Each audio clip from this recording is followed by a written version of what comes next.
and they're very serious about this. They're all United Airlines employees, ranging from pilots to supervisors who heard chatter about this on the radio and raced out and saw it in the sky, aircraft mechanics who've been there for a long time, know how the lights can play tricks in the sky, and they say this wasn't that.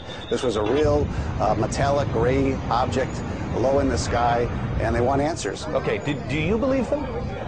Do you believe them that they believe it, or do you believe that they really saw what they think they saw? I believe that what they're reporting and is real, and they were concerned about safety.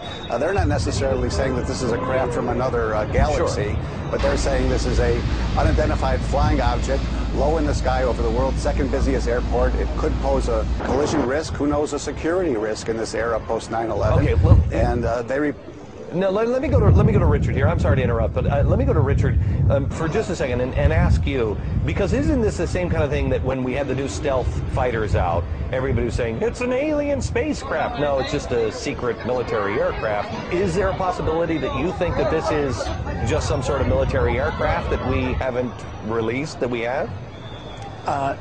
Sure, anything's possible, Glenn, but if you want to go that route, then I think what you need to do, to be honest about it, is go back through the decades and indeed generations of reports that we've collected of these types of objects that people have been seeing. And let me just add that this is a phenomenon that not simply civilian people have been dealing with, but U.S. military personnel have been encountering what appear to be UFOs. I don't know what else you would call them, objects that military pilots have frequently said are disc-shaped, that look exotic, that behave in unusual ways, and that have violated sensitive airspace time and again for many, many years. So if this is a secret covert project, as many people have speculated, it seems to be going on in a rather confrontational, provocative way. Okay. That really doesn't have any explanation. All right, so John, you think that this is, there was some sort of a cover-up. At least the FAA was not real honest with you when you first asked, right?